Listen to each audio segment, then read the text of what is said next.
നീ കുറെ ചോദ്യം ഒരു എവിടെയൊക്കെ അതെ ഞാനേ ഇവർക്ക് സാറേ ഇവർക്കൊരു ന്യൂസ് കണ്ടന്റ് കൊടുക്കും. ന്യൂസ് കണ്ടന്റ് ഞാൻ നമ്മളെ ആരാധ്യനായിട്ടുള്ള മേജർ രവി സാറിനെ അദ്ദേഹത്തിൻ്റെ അനുവാദത്തോടു കൂടി അദ്ദേഹത്തെ ഒന്ന് വിമർശിക്കാം കേട്ടോ. അഭിപ്രായം ഉള്ളതുപോലെ തന്നെ അഭിപ്രായ വ്യത്യാസങ്ങൾ ഉണ്ട് നമ്മുടെ ജനാധിപത്യ രംഗത്ത്. ദേശ്മുഖിൻ്റെ നാടകമാണ് മേൽവിലാസം ആയിട്ട് വന്നിട്ടുള്ളത്. സാറ് പറഞ്ഞത് അത് ഇപ്പോഴത്തെ അറിവാണ്. ശരിയാണ്, ലോകത്ത് മുഴുവനും മനുഷ്യരാണ്. മനുഷ്യർ പ്രവർത്തിക്കുന്നത് തെറ്റുകളുണ്ടാകും. അത് ചിലപ്പം നമ്മൾ ജീവിച്ച് വളർന്ന ഇടങ്ങളിൽ നിന്ന് അത് രൂപപ്പെട്ടിട്ടുണ്ടാകും. നമ്മൾ പോലും അറിയാതെ നമ്മുടെ ഉള്ളിൽ ജാതി പ്രവർത്തിക്കും, മതം പ്രവർത്തിക്കും. അത് ഇന്നതാണെന്ന് നമുക്ക് മറ്റൊരാൾ കറക്റ്റ് ചെയ്യുമ്പോഴായിരിക്കും വരുന്നത്. പട്ടാളത്തിൽ അതില്ല എന്ന് സാർ പ്രവർത്തിച്ചിട്ടുണ്ടാവില്ല, സാറ് നിന്ന സ്ഥലത്ത് അത് ഉണ്ടായി എന്ന് വരെ വരില്ല. പക്ഷേ അത്തരത്തിൽ കാരണം ഒരു കൃത്യമായിട്ടുള്ളൊരു നിയമ ഇതിനകത്തൂടെ പോകുമ്പോഴത്തേക്കും ചിലപ്പോൾ അത് പ്രവർത്തിക്കാൻ കഴിയുമെന്ന് വരില്ല. പക്ഷേ ഉള്ളിൻ്റെ ഉള്ളിൽ അതുണ്ടായേക്കാം.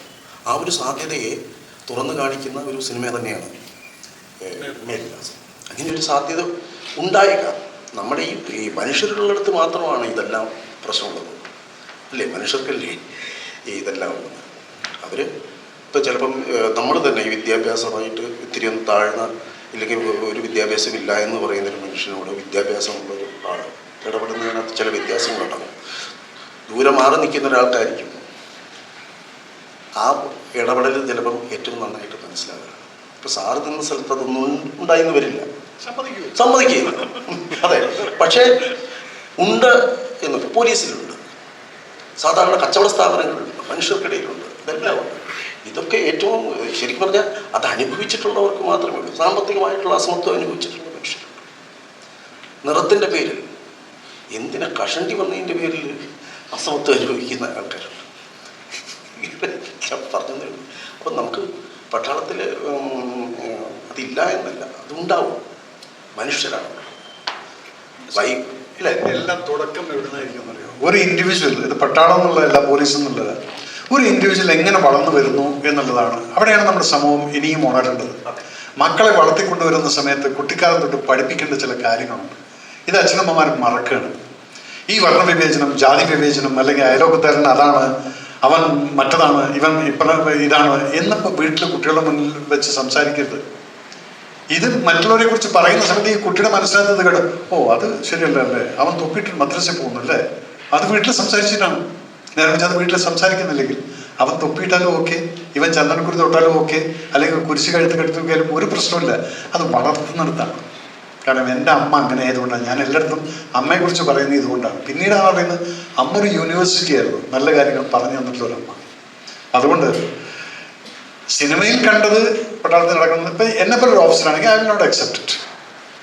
അങ്ങനെ ഒരു സംഭവം ഉണ്ടെങ്കിൽ അവർ ഇടി ഉറപ്പായിരിക്കും. അല്ല, ഉള്ള കാര്യം ഞാൻ തുറന്നു പറയാം. ബിക്കോസ് ഇതൊക്കെ എന്തൊരു സ്വഭാവമാണ് മനുഷ്യൻ്റെ. ഒരു മനുഷ്യനെ കളർ വെച്ചിട്ട്, അല്ലെങ്കിൽ അതല്ലേ പറഞ്ഞത്, ഞാൻ വലിയൊരു തറവാട്ടിലൊക്കെ ആയിരുന്നു, പക്ഷെ ഞാൻ കളിച്ചു വളർന്ന് എൻ്റെ വീട്ടിൽ കന്നിനെ നോക്കുന്ന കുട്ടികളുടെ കൂടെയായിരുന്നു. അത് ഏത് ജാതി മതം എന്നൊന്നും ഞാൻ പറയുന്നില്ല. പക്ഷെ അപ്പം അവരുടെ ഒന്നും വേർപ്പിനില്ലാത്ത ഒരു തൊട്ടുകൂടായ്മ എനിക്ക് മറ്റുള്ളവർ കണ്ടിട്ടില്ല. പിന്നെ പട്ടാളത്തിലൊന്നും നടക്കുള്ളൂ. കാരണം താൻ കൂടെ നടക്കുന്ന ആളെ ഡിപ്പെൻഡ് ചെയ്തിട്ടാണ് മുന്നോട്ടേക്ക് പോകുന്നത്. ഈ വർണ്ണവിവേചനം ഇതെല്ലാം മനസ്സിൽ വെച്ച് നടക്കുന്നവനാണെങ്കിൽ ഇവൻ എപ്പോൾ വെടിവെച്ചു എന്നുള്ളത് അറിയില്ല. അങ്ങോട്ടായിരിക്കില്ല, ഇങ്ങോട്ടായിരിക്കും. അതുകൊണ്ട് ഈ വികാരങ്ങൾക്ക് പട്ടാളത്തിൽ ഒരു സ്പേസും ഇല്ല.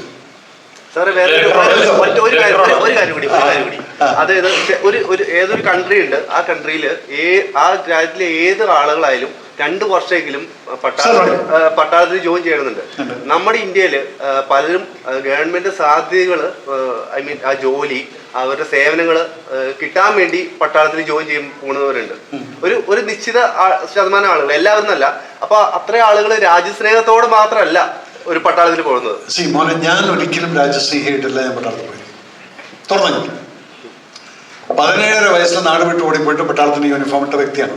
അന്ന് എനിക്ക് എന്ത് രാജ്യസ്നേഹം. അന്ന് നിങ്ങളെപ്പോലുള്ള മീഡിയ ഇല്ല, TV ഇല്ല, ഒരു റേഡിയോ മാത്രമേ ഉള്ളൂ. ഇതിനകത്ത് നിന്ന് എന്ത് സ്പിരിറ്റാണ് എനിക്ക് കിട്ടുന്നത്? ഒന്നും ഉണ്ടായിരുന്നില്ല. അങ്ങനെ പട്ടാള സിനിമകളും ഉണ്ടായിട്ടില്ല. പക്ഷെ എൻ്റെ വീട്ടിനകത്ത് അച്ഛൻ്റെ പ്രദേശം മുഴുവൻ പട്ടാളക്കാർ, അച്ഛൻ്റെ പെങ്ങളെ ഭർത്താക്കന്മാർ രണ്ടുപേരും പട്ടാളക്കാർ. അപ്പം കാണുന്ന മുഴുവൻ പട്ടാളം. പിന്നെന്താണ്, അവരുടെ എഡ്യൂക്കേഷൻ നോക്കി 8ാം ക്ലാസ്സേ ഉള്ളൂ.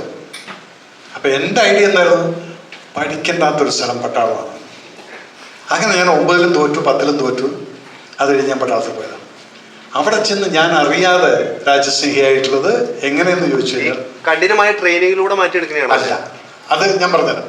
നമ്മൾ ഈ ട്രെയിനിങ്ങിൻ്റെ സമയത്ത് ഒരു കൂട്ടായ്മകൾ വരികയാണ്. എന്താ ചോദിച്ചാൽ ഈ കൂട്ടായ്മ ഒരു സ്ക്വാഡ് എന്ന്. എൻ്റെ തന്നെ ഒരു ഹിസ്റ്ററി പറഞ്ഞു കഴിഞ്ഞാൽ, ഞാൻ അവിടെ പോയിട്ടൊരു പ്രശ്നം ഉണ്ടായി.